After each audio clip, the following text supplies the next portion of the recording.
வணக்கம் நண்பர்களே. இந்த வீடியோவை நீங்கள் திறந்த அந்த ஒரு நிமிஷத்திலேயே உங்கள் வாழ்க்கையில நடந்த ஒரு சம்பவம் உங்கள் மனசுக்குள் ஓடியிருக்கும். யாரோ ஒருவர் உங்களை தவறாக பேசினது, உங்கள் மீது பொய்க்குற்றம் சுமத்தியது, உங்கள் மதிப்பை பொதுவாக குறைக்க முயன்றது. அந்த நேரத்தில் உங்கள் உடல் முழுக்க ஒரு வெப்பம் ஓடியிருக்கும். இப்போ பதில் சொல்லணும். இவனை விட்டா நாளைக்கு இன்னும் பேசுவான். நான் அமைதியா இருந்தா நான் தோற்றவன் ஆகிடுவேனா என்ற கேள்விகள் உங்களை உலுக்கி எடுத்திருக்கும். இந்த நேரேஷன் அந்த உழுக்களுக்குத்தான் பதில். நம்ம வாழ்க்கையில் வாக்குவாதம் என்பது ரொம்ப சாதாரணமான விஷயமாக மாறிவிட்டது. குடும்பத்துல, அலுவலகத்துல, நண்பர்கள் மத்தியில, சமூக வலைதளங்களில எங்க பார்த்தாலும் யாராவது ஒருத்தர் தன்னை நிரூபிக்க முயற்சி செய்து கொண்டே இருக்கிறார்கள். யார் சரி, யார் தப்பு, யார் ஜெயிச்சார், யார் தோற்றார் என்ற போட்டி. ஆனால் சாணக்கியர் இந்த முழு விளையாட்டையும் வேறு கோணத்தில் பார்த்தார். அவருக்கு வாக்குவாதம் என்பது வெற்றிக்கான பாதை இல்லை. அது ஒருவனின் சக்தியை மெதுவாக கசிய விடும் ஒரு கண்ணி. ஒரு ஆழமான உண்மையை ஆரம்பத்திலேயே புரிந்து கொள்ள வேண்டும். வாக்குவாதத்தில் ஜெயித்தவன் மன அமைதியில் தோற்க ஆரம்பிக்கிறான். ஏனெனில் அவன் ஜெயித்த அந்த சில நிமிடங்களுக்காக அவன் உள்ளார்ந்த சமநிலையை இழந்து விடுகிறான். சாணக்கியர் இதை தெளிவாக அறிந்திருந்தார்.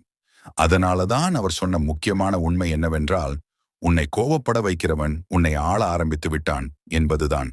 வாக்குவாதம் நடக்கும்போது உண்மையில் என்ன நடக்கிறது என்பதை கவனித்தால் அதில் உண்மை வெல்வதே இல்லை. அங்கே மோதுவது இரண்டு அகங்காரங்கள், இரண்டு மனங்கள் நான் தான் சரி என்று கத்திக்கொண்டிருக்கும். அந்த சத்தத்தில் உண்மை மூச்சு திணறி செத்துவிடுகிறது. இதை புரிந்த மனிதன்தான் வாக்குவாதத்தை தவிர்த்து மௌனத்தை தேர்ந்தெடுப்பான். நம்ம டே டு டே வாழ்க்கையில பாருங்கள். யாராவது உங்களை தூண்டும் போது அவர்கள் உண்மையை தேடுவதில்லை. அவர்கள் உங்கள் எதிர்வினையை தேடுகிறார்கள். உங்கள் குரல் உயர வேண்டும், உங்கள் முகம் சிவக்க வேண்டும், உங்கள் மனம் கலங்க வேண்டும். அந்த ஒரு நிமிடம் நீங்கள் கட்டுப்பாட்டை இழந்தால் அவர்கள் மனசுக்குள் ஒரு வெற்றி கிடைத்துவிடும். சாணக்கியர் இதை மிக தெளிவாக புரிந்திருந்தார். அதனால்தான் அவர் தேவையில்லாத வாக்குவாதங்களில் ஒருபோதும் இறங்கவில்லை. மௌனம் என்பது பலவீனம் அல்ல. மௌனம் என்பது தயாரிப்பு. மௌனம் என்பது சக்தியை சேமிக்கும் ஒரு நிலை. நீங்கள் பேசாமல் இருக்கும்போது எதிரி குழம்ப ஆரம்பிப்பான்.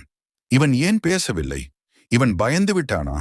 இவன் என்ன திட்டம் போடுகிறான் என்ற கேள்விகள் அவன் மனதுக்குள் ஓடத் தொடங்கும். அந்த குழப்பமே உங்களுக்கான முதல் வெற்றி. சாணகியர் காலத்திலும் அவரை பலர் அவமதித்தார்கள். அவரை அகந்தையாளர், குரூரன், மனமில்லாதவன் என்று குற்றம் சாட்டினார்கள். அவர் பதில் சொன்னாரா? இல்லை. அவர் விளக்கம் கொடுத்தாரா? இல்லை. அவர் செய்தது ஒன்றே ஒன்று.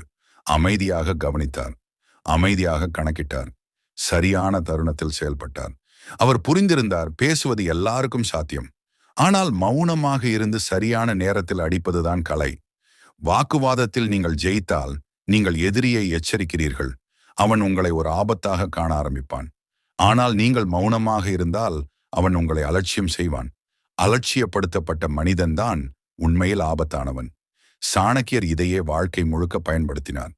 மௌனமாக இருப்பது என்பது பேசத் தெரியாததால் அல்ல. பேச வேண்டிய நேரத்தையும் பேச வேண்டாத நேரத்தையும் அறிந்திருப்பதுதான் உண்மையான அறிவு. எதிரியின் சொற்கள் உங்களை காயப்படுத்தினாலும் அந்த காயத்துக்கான மருந்து உடனடி பதில் அல்ல. அது பொறுமை, அது நேரம். ஒரு முக்கியமான விஷயத்தை இங்கே புரிந்து கொள்ள வேண்டும். எல்லா போர்களையும் ஜெயிக்க வேண்டிய அவசியம் இல்லை. சில போர்களில் கலந்து கொள்ளாமலே ஜெயிக்க முடியும். வாக்குவாதம் அப்படிப்பட்ட ஒரு போர். அதில் கலந்து கொள்ளாமல் இருப்பதே சாணக்கியர் வழி.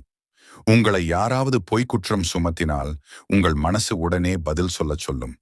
அந்த நிமிடம்தான் உங்கள் உண்மையான தேர்வு. நீங்கள் பேசினால் நீங்கள் அவர்களின் விளையாட்டில் இறங்குகிறீர்கள். நீங்கள் அமைதியாக இருந்தால் நீங்கள் உங்கள் விளையாட்டை தொடங்குகிறீர்கள். இந்த வித்தியாசத்தை புரிந்து கொண்ட நாளிலிருந்து உங்கள் வாழ்க்கை வேறு திசையில் செல்ல ஆரம்பிக்கும். சாணக்கியர் ஒருபோதும் தன்னை நிரூபிக்க முயற்சி செய்யவில்லை. அவர் உண்மையை நிரூபிக்க காலத்தையே விட்டுவிட்டார். உண்மை மெதுவாக நடக்கும், ஆனால் அது ஒருபோதும் தவறாது. பொய் ஓடும், ஆனால் ஒரு நாள் தடுமாறும். இந்த நம்பிக்கையே சாணக்கியரின் அடிப்படை. மௌனமாக இருப்பது ஆரம்பத்தில் கஷ்டமாக இருக்கும். மனசு கொதிக்கும், வார்த்தைகள் நாவுக்குள் துடிக்கும். ஆனால் அந்த நிமிடங்களை நீங்கள் தாண்டிவிட்டால் உங்கள் உள்ளே ஒரு புதிய சக்தி உருவாகும். அந்த சக்தி தான் செல்ஃப் கண்ட்ரோல். செல்ஃப் கண்ட்ரோல் உள்ள மனிதனை யாராலும் இயக்க முடியாது. நம்ம வாழ்க்கையில பெரும்பாலான பிரச்சனைகளுக்கு காரணம் நாம் தேவையில்லாத இடத்தில் தேவையில்லாமல் பேசுவதுதான். விளக்கம் கொடுக்க வேண்டிய அவசியமே இல்லாதவர்களுக்கும் நாம் விளக்கம் கொடுக்க முயற்சி செய்கிறோம். சாணக்கியர் இதை பலவீனமாக பார்த்தார். அவர் சொன்ன அடிப்படை உண்மை என்னவென்றால், விளக்கம் கொடுக்க ஆரம்பித்த நாளிலிருந்துதான் சக்தி கசிய ஆரம்பிக்கிறது. ஒரு நாள் வரும், இன்று உங்களை தவறாக பேசியவர்கள் உங்களின் வளர்ச்சியை பார்த்து மௌனமாக நிற்பார்கள். அந்த மௌனம்தான் உண்மையான வெற்றி. அந்த மௌனம்தான் எந்த வார்த்தைக்கும் சமமான பதில். நண்பர்களே, வாக்குவாதத்தில் ஜெயிப்பது ஒரு சிறிய திருப்தி. ஆனால் மௌனமாக தோற்கடிப்பது ஒரு வாழ்க்கை வெற்றி. உங்களை தூண்டினால் உடனே பதில் சொல்ல வேண்டாம். உங்களை அவமதித்தால் உடனே ரெக்ஷன் காட்ட வேண்டாம். அவர்கள் எதிர்பார்ப்பது உங்கள் சத்தம். நீங்கள் கொடுக்க வேண்டியது உங்கள் அமைதி. அந்த அமைதிதான் உங்களை வேறு உயரத்திற்கு கொண்டு போகும். அந்த அமைதிதான் உங்களை கட்டுப்படுத்த முடியாத மனிதனாக மாற்றும். அந்த அமைதிதான் சாணக்கியர் வழி. முடிவாக நண்பர்களே, வாக்குவாதத்திலே ஜெயிக்க வேண்டாம். எதிரியை மௌனமாக தோற்கடிக்க கற்றுக்கொள்ளுங்கள். அந்த நாள் முதல் உங்களை யாராலும் ஆட்ட முடியாது. இந்த மாதிரி சாணக்கியர் சொன்ன ஆழமான வாழ்க்கை உண்மைகள், மன அரசாட்சியின் ரகசியங்கள், உங்களை உள்ளார்ந்து மாற்றும் சிந்தனைகள் தொடர்ந்து கேட்க விரும்பினால் சாணக்கிய தந்திரம் தமிழ் சேனலை இப்போதே சப்ஸ்கிரைப் செய்யுங்கள். அடுத்த வீடியோவில் இன்னொரு உண்மையோடு சந்திப்போம்.